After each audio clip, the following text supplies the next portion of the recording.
I think on just a kind of a primal level, I think there's just something about having superpowered characters team up with other superpowered characters is just very appealing. All right. Each one of them are true individuals, and they all have their own sense of right and wrong. While they might not share exact same beliefs, they do share a common good and a common goal. So they then have to adapt and change and become bigger and better heroes to unite and work together. And that's great drama, and that's great storytelling. It is what has allowed the Justice League to continue for the last 50 years. There's a great history to explore in the Justice League. The team and these characters live in all these different media, comic books, animation, video games, toys. Every generation meet these characters and a different take on the Justice League. And now we're seeing the next generation meeting the Justice League through this film.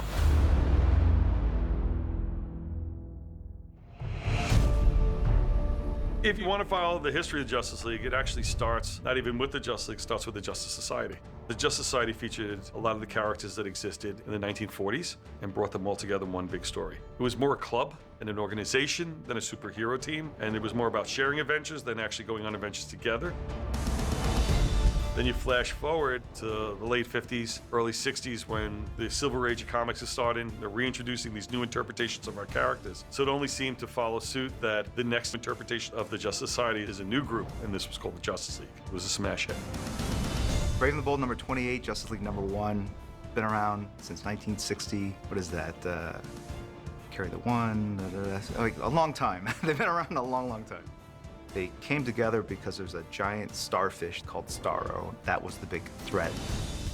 So you start to see Justice League now becoming an integral portion of the DC universe. So Justice League becomes the book where all characters seem to appear. So if there's one comic you're supposed to buy, that was the one. My personal favorites of those stories are the ones where they go out and try to convince new characters to join the team. The Atom joins later, Green Arrow joins later. They go out there and they search out characters like Zatanna. They offer the position to Metamorpho. He turns them down because he doesn't want to be a hero. And they keep on introducing new characters. The thing that really did it for me was the run of stories that Len Wein wrote in the 70s, which were just really great adventures. What he would do, it wouldn't be an adventure would finish and then there'd be a new one. There would be a new one, but there was plot threads that ran through it, so it was very much like television today, where we have an individual episode, but there are massive plot threads that run through and play out, and mysteries that you have to think about and solve. So his Justice League for me was real inspiration. And then they did Crisis on Infinite Earths, which is the most famous comic book storyline by George Perez and Mark Wolfman. Crisis came out in the mid-'80s. All the DC heroes, Superman, Batman, Wonder Woman, Hawkman, Green Lantern, Flash, etc., etc., etc., you can go on forever, were all created between 1938 and 1941. Almost 50 years later, the best characters have been continuing. Superman, Batman, and Wonder Woman were published non-stop. Some of those characters are starting to get older. They don't feel as modern anymore. We needed something to make them special again. Also, DC was too confusing for new readers. He had a strange continuity. We had this multiverse of different planets filled with multiple versions of the superheroes. You didn't know who all the characters were. And my pitch was, let's start with getting rid of the multiverse. Let's bring it down to our basic characters. Superman, Batman, Wonder Woman, one of each. Let's think about what works and what doesn't work, and how can we make it work now for 1985?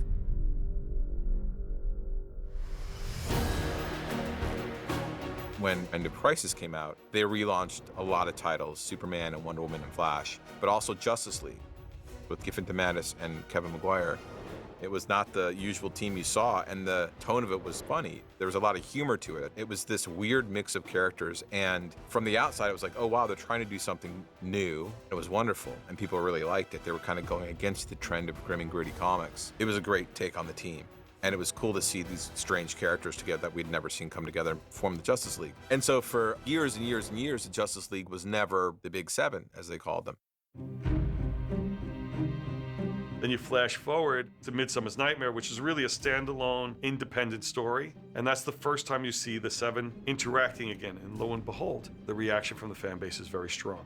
Then ultimately that gets you to the big launch point, which is JLA, when Grant Morrison takes hold of the book and really takes all the primary characters, puts them together, creates villains and situations that really are worthy of bringing those 7 characters together. When I came into it, I said, can we bring back the Big Seven Justice League? Can we focus on giant scale adventures that only they could deal with? The big idea I had was the Justice League was so close to the Greek pantheon of gods. Let's make a point of that. Let's actually assign them. You know, the Flash is Hermes, Superman is Zeus, Batman is Hades. And it really fits beautifully because the DC characters are such big archetypes. What I could then do was go back to the Iliad or the Odyssey or to Celtic or Norse myths. And there was just such a great wealth of stuff that could be adapted or science fictionized or recreated. So I think that was what I brought to it, a sense of grandeur, a sense of scope, and the fact that these characters could reach out to every single corner of the DC universe and explore it in a new way. If you go back to the earliest stories of the Justice League, there wasn't a lot of conflict between the characters. It wasn't until later that modern creators came in and decided if we bring more conflict between these characters, even though they're heroes, it makes for a more interesting story. It makes for a more interesting team because it more resembles real life. We tried to position them as professionals, even though they would sometimes disagree or fall out. It was all about let's get the job done. And I used to love the interplay of using all those powers together to defeat an enemy that seemed undefeatable. But if you combine those skills, if you're smart enough to get the recipe right, then the Justice League can pretty much solve any problem. And you do this, and you do that, and you do this, and we'll save the world. That's probably my favorite run of all time. It was really a special time for Justice League. The New 52 was a big publishing initiative we launched in 2011, where we basically looked at the entire DC universe and said, if we could start over, how do we do it? And so one of the first things that we could do was redefine the Justice League, what brought these characters together, and really show readers the first glimpses of the interactions of the world's greatest superheroes and do it in a realistic way where we showcase the differences between the personalities. We went back to the team. It was Batman, Superman, Wonder Woman, Flash, Aquaman, Green Lantern, and that's the first time we brought in Cyborg. That's the core team that we started with and kind of went back to the basics.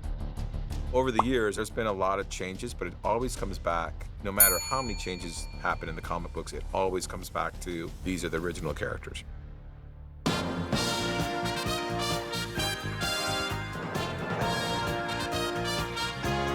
My love for DC Comics, and specifically superheroes, because I'm all things DC, comes from Super Friends, which was this Saturday morning animated series.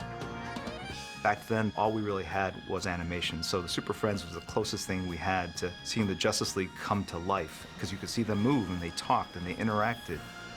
And they had a theme song, and that's what made me go outside and put a towel around my neck and run around like a dork. It was done under really restrictive TV broadcast standards and practices. They were not allowed to show characters punching other characters. So any kind of action they had, it was more like Superman would fight a tornado rather than fight another villain. There were things like that which kind of kept it from its full potential. When we came along and did our Justice League show in the early 2000s, it gave you a chance to take something that was like a static image on a comic and bring it into cinematic kind of storytelling. After we had done 2 seasons of Justice League, Cartoon Network said, yeah, we would like you guys to do another season, but we want to rebrand the show somehow. I came up with this name, Justice League Unlimited. And I thought, what does that mean? And that basically means instead of having just 7 superpowered characters, now we've got 50 some odd superpowered characters.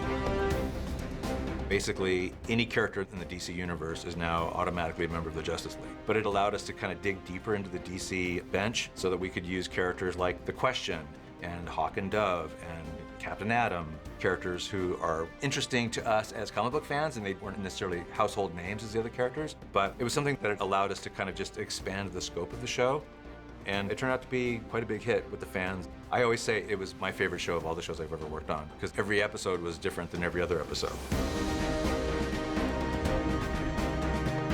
And then doing the Justice League as a series of feature-length movies, it's interesting. It kind of gives us a little more of a narrow focus in terms of, instead of having season-long story arcs, we're basically telling movie-length stories with still pretty large ensemble cast. So it's tricky from a storytelling standpoint to make sure that each character is there for a reason. It's really tough to accommodate 7 lead characters. We always do try to balance it out. You want to make sure they at least get one really good action sequence in the film. It's a juggling act, it's a challenge.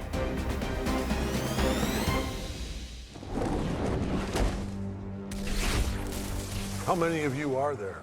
Not enough. It's challenging to have all these amazing superheroes together on the screen to tell this big epic story with action and spectacle, but also a lot of character. And I think Zach does an amazing job balancing all of that out. Wait until the camera comes around, Ben. It is super exciting to finally bring all these superheroes, the Justice League, to the screen for the first time. This is amazing.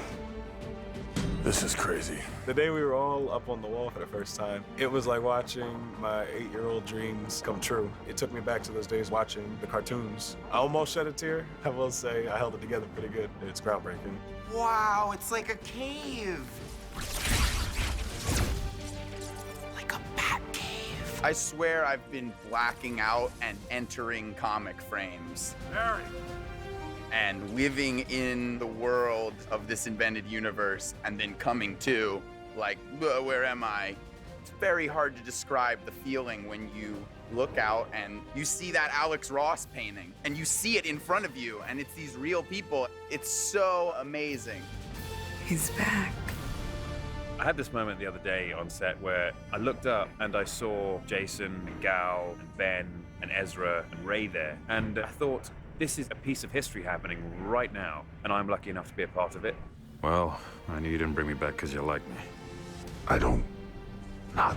It's interesting because pop culture has chewed up and spit out so many pop icons over the years. That's part of what pop culture does, is sort of consume characters and icons and ideas and start with them looking cool and interesting, and when it's done with them, they seem retro, and then they seem just absurd and goofy and hopelessly dated. And a lot of these core DC characters still don't seem dated. They somehow still work in stories today, and I think that's just the mark of characters that are very well drawn, that they still have this kind of resonance.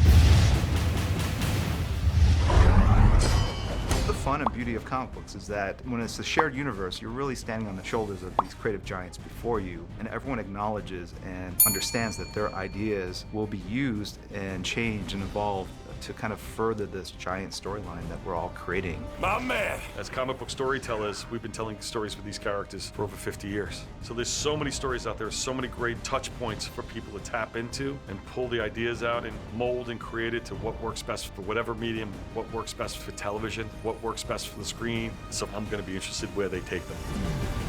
We should always have new versions. We should always make the books relevant to the current generation. Keep the characters up to date. Don't let them become your granddaddy superhero. You need characters who reflect the modern age. Slowpoke. Oh, it's on. I've been really blessed to be part of the evolution of the DC universe. You have these characters and you get to play with their motivations, and as long as you honor the canon, there's still a lot left that you can do, and that's a lot of fun. Big round table. 6 chairs. Right there. But room for more.